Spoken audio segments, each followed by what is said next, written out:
Hello everyone, study with us में आपका एक बार फिर से स्वागत है। और आज हम डिस्कस करने वाले हैं सुपर इम्पॉर्टेंट क्वेश्चंस जो कि काफ़ी इम्पॉर्टेंट है आपके नेट के एग्ज़ाम्स के लिए, जो कि होने वाला है इसी महीने। ठीक है ना, लगभग हमारे पास अब जो है 10 या 12 दिन बाकी हैं एग्ज़ाम के लिए।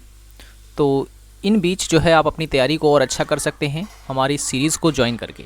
ठीक है, जिसमें मैं आपको जो है सुपर इम्पॉर्टेंट जो क्वेश्चंस है वो कवर करा रहा हूँ, जो कि हर एक टॉपिक के हैं। Teaching aptitude, research aptitude, higher education, people and environment, हर एक टॉपिक से मैं क्वेश्चन ले रहा हूँ। ठीक है, और हर एक क्वेश्चन को हम जो है एक्सप्लेन करके पढ़ रहे हैं। अगर ऐसी वीडियोस आपको पसंद आती हो तो लाइक करें, और चैनल को सब्सक्राइब नहीं किया तो ज़रूर कर लें, ताकि ऐसी वीडियोज़ की नोटिफिकेशन आपको मिलते रहे। और अगर आपने हमारी पहले की वीडियोज़ को नहीं देखा है तो ज़रूर देख लें, लिंक डिस्क्रिप्शन में है। NTA नेट पेपर 1 के नाम से हमारी प्लेलिस्ट है, जहाँ पर पेपर 1 से रिलेटेड आपको सभी वीडियोज़ मिल जाएंगी। तो चलिए शुरू करते हैं आज का वीडियो। पहला क्वेश्चन ये है आज का कि learning the treasure with in नामक की जो रिपोर्ट है वो किस आयोग ने प्रस्तुत की थी। ठीक है, learning the treasure with in. ठीक है, तो ये जो रिपोर्ट है ये प्रस्तुत की गई थी डेलोर कमीशन के द्वारा। ठीक है, डेलोर कमीशन के द्वारा इसको प्रस्तुत किया गया था। और कब किया गया था? तो 1996 में, 1996 में जो है इस रिपोर्ट को प्रस्तुत किया गया था। ठीक है, ये पॉइंट आपको याद रखने हैं। नेक्स्ट है, निम्न में से कौन सी अवधारणा शिक्षण से संबंधित है। ठीक है, शिक्षण से संबंधित है। तो देखें, अस्तित्ववाद भी शिक्षण से संबंधित है, प्रकृतिवाद भी है और प्रयोजनवाद भी है। तो सही आंसर क्या हो गया हमारा? उपयुक्त सभी। ऑप्शन नंबर डी हमारा जो है करेक्ट आंसर हो गया। अब यहाँ पर अस्तित्ववाद की जो विचारधारा है ये किसके द्वारा दी गई है? तो ये भी आपको याद रखना है, ये दी गई है कीकरगर्द के द्वारा। ठीक है ना, मैं यहाँ लिख देता हूँ।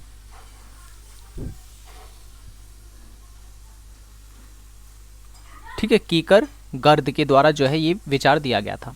प्रकृतिवाद का विचार किसके द्वारा दिया गया था? तो ये रूसो के द्वारा दिया गया था।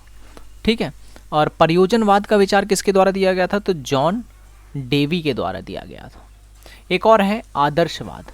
ठीक है, एक और है आदर्शवाद। तो ये किसके द्वारा दिया गया? तो ये अरस्तु के द्वारा। अरस्तु और प्लेटो दोनों का ही नाम आता है इसमें। ठीक है, तो ये आपको याद रखना है।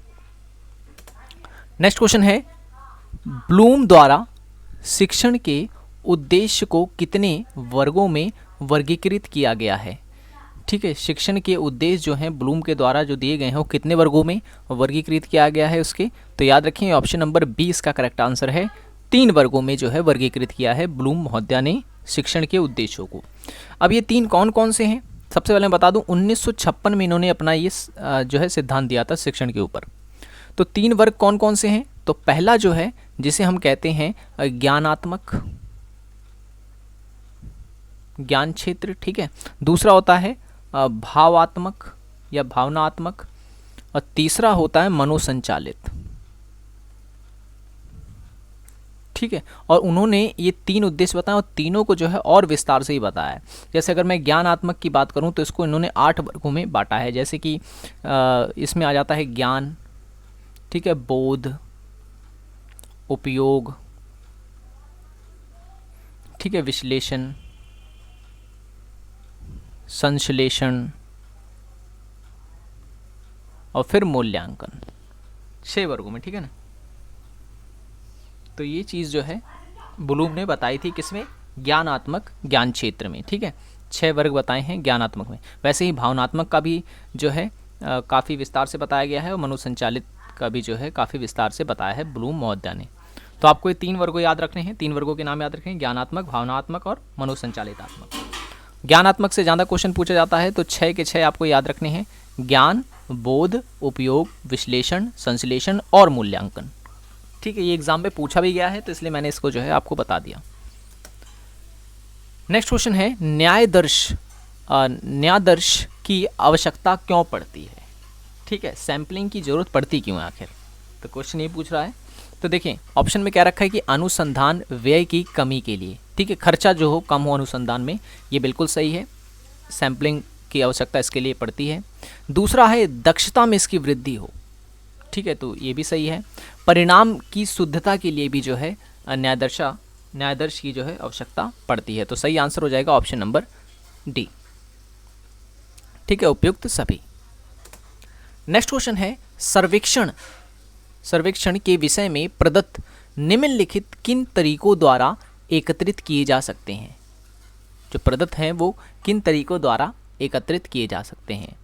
तो देखिए, व्यक्तिगत साक्षात्कार भी इसका सही है, टेलीफोनिक साक्षात्कार भी सही है, और मेल प्रश्नावली जो है ये भी काफ़ी सही है। ठीक है, तो सही आंसर हो गया ऑप्शन नंबर डी। इन सभी तरीके से जो है सर्वेक्षण में प्रदत्तों को एकत्रित किया जा सकता है। देखिए, व्यक्तिगत साक्षात्कार में क्या होता है, किसी एक व्यक्ति को जो है प्रत्यक्ष रूप से कुछ सवाल पूछे जाते हैं और उसका उत्तर लिया जाता है। ठीक है, और टेलीफोनिक क्या होता है, टेलीफोनिक में क्या होता है, तो याद रखें टेलीफोनिक साक्षात्कार का प्रयोग जो है वो ख़ास तौर से सीमित समय जब होता है तब किया जाता है। ठीक है, सीमित समय के लिए टेलीफोनिक साक्षात्कार यूज़ होता है। मेल प्रश्नावली जो होती है ये बिजनेस वगैरह जो होता है ना, बिजनेस वगैरह से रिलेटेड कोई इशू, तब इसका प्रयोग किया जाता है। ठीक है, मेल प्रश्नावली। तो उपयुक्त सभी इसका सही आंसर हो जाएगा। और भी होता है जैसे कि अवलोकन, ठीक है, अवलोकन, और क्या कहते हैं, अनुसूची या अनुसूचियाँ, तो ये भी आपको याद रखना है। ठीक है, ये सारे के सारे तरीके इस्तेमाल किए जाते हैं सर्वेक्षण में।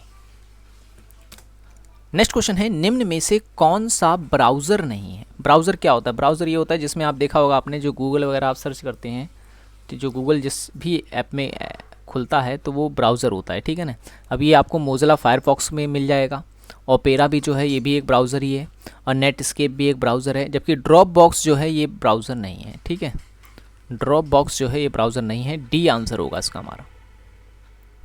ठीक है, ये भी आपको याद रखना है। नेक्स्ट क्वेश्चन है, निम्न अनुसंधान के चरणों को सही क्रम में लगाइए। ठीक है, सही क्रम में लगाइए। तो देखें, सबसे पहले आएगा समस्या का सूत्रीकरण पहला, और फिर उसके बाद आएगा अनुसंधान अभिकल्प यानी दूसरा, फिर उसके बाद आएगा प्रदत्त संग्रहण।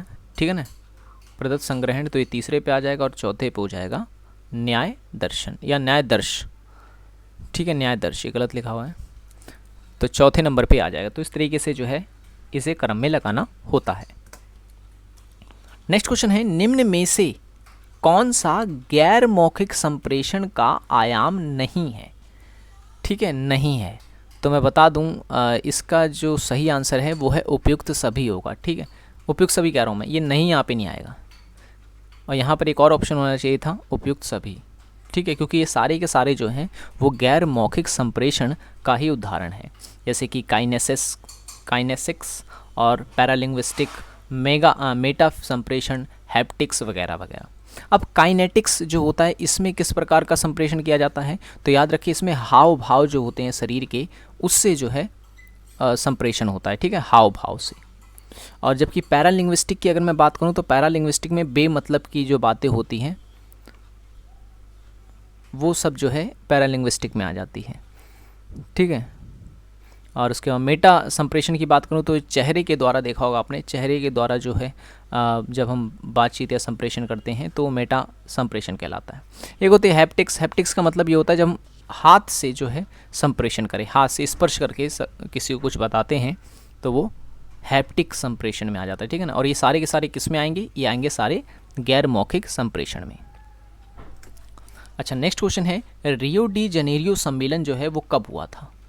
देखिए, वीडियो पसंद आ रही हो तो लाइक ज़रूर करें, और चैनल को सब्सक्राइब नहीं किया तो ज़रूर कर लें, ताकि ऐसी वीडियोस की नोटिफिकेशन आपको मिलते रहे। ठीक है, और अगर आपने हमारा टेलीग्राम ग्रुप नहीं ज्वाइन किया तो ज़रूर कर लें। स्टडी विद अस PDF बिना किसी स्पेस के आपको लिखना है, टेलीग्राम पे जा करके हमारे चैनल का लोगो आ जाएगा, वही हमारा चैनल है, उसे भी आपको ज्वाइन कर लेना है। ठीक है, तो रियो डी जेनेरियो सम्मेलन कब हुआ था, तो ये हुआ था 1992 में। ऑप्शन नंबर 20 का करेक्ट आंसर है। रियो डी जेनेरियो सम्मेलन को जो है एजेंडा 21 भी कहते हैं। ठीक है, एजेंडा 21, और इसी सम्मेलन को, इसी कॉन्फ्रेंस को जो है पृथ्वी सम्मेलन भी कहते हैं। ठीक है, इसमें कंफ्यूज मत होना, इसे ही पृथ्वी सम्मेलन भी कहते हैं। ठीक है, तो आज की वीडियो में इतना ही। आई होप ये वीडियो आपको पसंद आया होगा। वीडियो पसंद आया हो तो लाइक ज़रूर कर देना, और चैनल को सब्सक्राइब नहीं किया तो ज़रूर कर लेना, ताकि ऐसी वीडियोज़ की नोटिफिकेशन आपको मिलती रहे। पहले की वीडियोज़ को नहीं देखा है तो ऊपर लिंक आ रही है, आप उस पर क्लिक करके देख सकते हैं। So thanks for watching this video.